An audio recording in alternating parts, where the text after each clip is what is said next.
इतिहास में दफन इन कहानियों को इतिहास हमेशा खुद में सजो कर रखता है। जब नाश मनुज पर छाता है, पहले विवेक मर जाता है। इस सिद्धांत पर आधारित ये कहानी उस दिन उसके करियर का अंत कर गई।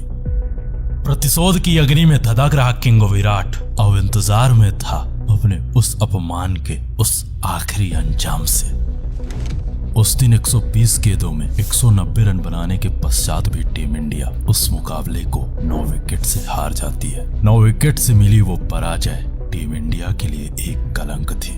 लुइस के भयानक तूफान के पश्चात एक जंग का अंत था, परंतु दूसरी जंग का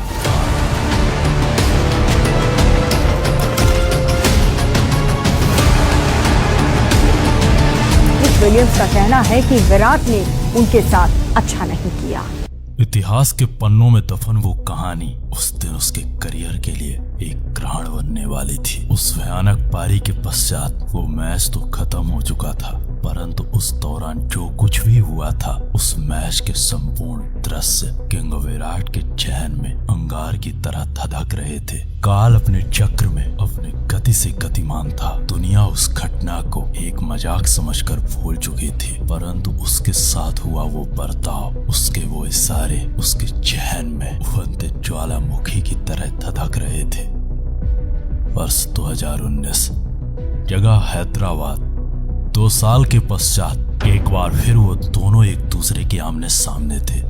जिस शाम का इंतजार वो शख्स कई महीनों से कर रहा था, वो शाम अब उसके सामने थी। दोनों टीमों के कप्तान अब टॉस के लिए मैदान में थे। टॉस किंग विराट के पक्ष में गया। किंग विराट ने टॉस जीतकर पहले गेंदबाजी करने का फैसला किया। T20 के भयानक योद्धाओं से सुसज्जित वो वेस्ट इंडीज अब तैयार थी भारत को भारत में पराजित करने के लिए। ऐसे में वेस्ट इंडीज को जब पहले बल्लेबाजी करने का मौका मिला तो भूखे दानवों की तरह वेस्ट इंडीज के ये प्लेयर टीम इंडिया के गेंदबाजों पर टूट पड़ते हैं। लुइस ने आते ही पहले सुंदर को शानदार तरीके से सूता, फिर अपने विस्फोटक हमलों से दीपक का दीवाला निकाला। टीम इंडिया का हर गेंदबाज लुइस के सामने पानी मांग रहा था। लुइस नाम का वो विस्फोटक भयानक बल्लेबाज टीम इंडिया के हर गेंदबाज को सड़े हुए कद्दू की तरह फोड़ रहा था। देखते ही देखते वेस्ट इंडीज शुरुआती 6 ओवर में 66 रन बना चुकी थी। टीम इंडिया के गेंदबाज विकेट तो निकाल रहे थे, परंतु इन भयानक बल्लेबाजों के सामने इनके रन गति को रोक पाने में पूरी तरह असमर्थ थे। पावर प्ले में एक विस्फोटक शुरुआत के पश्चात वेस्ट इंडीज अपने 2 प्रमुख बल्लेबाज लुइस और सिमंस को खो चुकी थी, परंतु जिस रफ्तार से ये दोनों रूपी बल्लेबाज टीम इंडिया के गेंदबाजों पर प्रहार कर रहे थे, उससे फर्क नहीं पड़ रहा था कि वेस्ट इंडीज का कौन सा बल्लेबाज आया और कौन सा बल्लेबाज गया। रनों की रफ्तार को देख टीम इंडिया के कप्तान ने 11वें ओवर में रविंद्र जडेजा को बॉल थमा दी। रविंद्र ने आते ही ब्रेंडन किंग को आधे रास्ते पर खड़ा कर दिया, परंतु इस विकेट से वेस्ट इंडीज को कुछ खास फर्क नहीं पड़ा, क्योंकि कायरन नाम का वो तूफान अब टीम इंडिया पर भारी था। कायरन और सिमरन की ये जोड़ी टीम इंडिया पर पूरी तरह हावी हो चुकी थी। एक तरफ से कायरन सूत रहा था तो दूसरे छोर से सिमरन छक्के चौकों को सिमर रहा था। इनके विस्फोटक हमलों से टीम इंडिया के ये गेंदबाज पूरी तरह सिहर उठे थे। 15 ओवर की समाप्ति तक वेस्ट इंडीज अब 144 रन बना चुकी थी। हेटमायर का अर्धशतक पूरा हो चुका था। ऐसे में वेस्ट इंडीज के इन बल्लेबाजों ने 17वें ओवर में दीपक को देख एक बार फिर बैक टू बैक 2 छक्के जड़ 17 रन कूट दिए। 18वां ओवर कुछ हद तक टीम इंडिया के पक्ष में गया, परंतु पारी का आखिरी ओवर एक बार फिर वेस्ट इंडीज के पक्ष में रहा। आखिरी ओवर में शानदार फिनिशिंग की बदौलत वेस्ट इंडीज इस ओवर में 207 के पार पहुंच चुकी थी। ये रहा वेस्ट इंडीज के भयानक बल्लेबाजों का विस्फोटक पराक्रम। लुइस ने महज 17 गेंदों में ताबड़तोड़ 40 रन बनाए, वहीं कायरन ने 19 गेंदों में 37 रन कूट दिए। होल्डर ने भी होल्ड कर टीम इंडिया के गेंदबाजों को महज 9 गेंदों में 24 रन पीट दिए। और ये रहा टीम इंडिया के गेंदबाजों का पराक्रम। चहल ने 4 ओवर में 36 रन खर्च करके वेस्ट इंडीज के 2 बल्लेबाजों को अपना शिकार बनाया, वहीं रविंद्र ने 4 ओवर में 36 रन खर्च करके 1 विकेट प्राप्त किया। टीम इंडिया के सामने 120 गेंदों में 207 रनों की एक विस्फोटक चुनौती थी। ये चुनौती दुनिया की नजरों में एक असंभव सी चुनौती थी, परंतु उस दिन उसके लिए इस धरती का हर असंभव सा लक्ष्य उसके लिए आसान था। इस चुनौती के प्रतिकार में टीम इंडिया अपने 2 प्रमुख प्रारंभिक बल्लेबाजों के साथ मैदान में थी। केएल के साथ स्वयं उप कप्तान रोहित शर्मा टीम इंडिया के नेतृत्व के लिए बतौर प्रारंभिक बल्लेबाज मैदान में थे। पारी के दूसरे ओवर में केएल ने होल्डर को होल्ड कर बैक टू बैक 3 चौके जड़ दिए, परंतु चौथे ओवर में टीम इंडिया का उप कप्तान टीम इंडिया का साथ छोड़ चुका था। अपने उप कप्तान को खो चुकी टीम इंडिया कुछ हद तक इस मैच में पिछड़ चुकी थी, क्योंकि जहां वेस्ट इंडीज ने पावर प्ले में 66 रन बनाए थे, वहीं टीम इंडिया मैच 50 रन बना पाती है। रिक्वायर्ड रन रेट अफसर चढ़कर बोल रहा था। टीम इंडिया भयानक परिस्थितियों से गुजर रही थी। अब ऐसे हालात में एंट्री हो रही थी टीम इंडिया के कप्तान, विश्व के सर्वोपरि बल्लेबाज, द बादशाह, द किंग विराट की। For 5 years, I waited. I trained. I grew stronger. Now,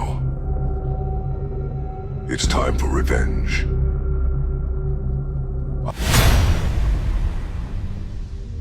king ने आते ही टीम इंडिया को संभालने का प्रयास किया। किंग को आता देख वो शख्स एक बार फिर से नोटबुक सेलिब्रेशन की तैयारी में था, परंतु किसको पता था कि आज के दिन सेलिब्रेशन तो होगा, वही सेलिब्रेशन होगा जिस सेलिब्रेशन की वो तैयारी कर रहा है। नोटबुक भी निकलेगी, पर्चियां भी कटेंगी, लेकिन इस बार किंग विराट की नहीं, उसी शख्स की कटेंगी जो 2 वर्ष पूर्व काट रहा था।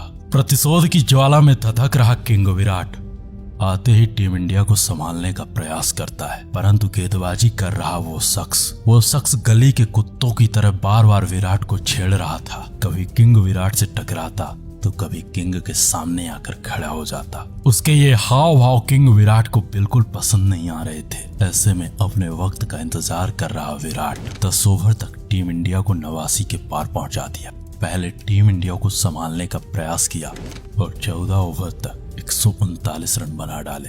अब यहाँ से आखिरी 6 ओवर का खेल बाकी था। रन रथ पर सवार टीम इंडिया का वो कप्तान विलियम्स के बदतमीजी के सामने बेजुबान था, क्योंकि वो शख्स इस बार विलियम्स को मुंह से नहीं पल्ले से जवाब देना चाहता था। धीरे धीरे वक्त इस मैच के आखिरी पड़ाव की ओर बढ़ रहा था। ऋषभ और विराट की ये जोड़ी टीम इंडिया के लिए मैदान में थी। दोनों बल्लेबाज अपने अंदाज में बल्लेबाजी कर रहे थे, परंतु 16वें ओवर की पहली बॉल ऋषभ पंत ने 1 रन लेकर के किंग विराट को मेन स्ट्राइक पर ला दिया। मेन स्ट्राइक पर आते ही किंग विराट को विलियम्स का चेहरा दिखता है और उस चेहरे के बाद वो दृश्य। विलियम्स को देखते ही किंग विराट ने विलियम्स की दूसरी बॉल पर 4 रन और फिर तीसरी बॉल पर 6 रन जड़कर इस प्रतिशोध को प्रारंभ कर दिया। विराट के ये 2 शॉट किंग विराट के प्रतिशोध के प्रारंभिक कहानी को बयां कर रहे थे। विराट का वो रौद्र रूप देख विलियम्स को भी समझ आ चुका था कि आवाज तो कुछ भयानक होने वाला है, लेकिन विलियम्स अभी भी अपनी बदतमीजियों से बाज नहीं आ रहा था। वो बार बार अभी भी किंग विराट को छेड़ रहा था। ऐसे में बीच बचाव के लिए अंपायर भी मैदान पर आए, लेकिन विलियम्स तो विलियम्स था, वो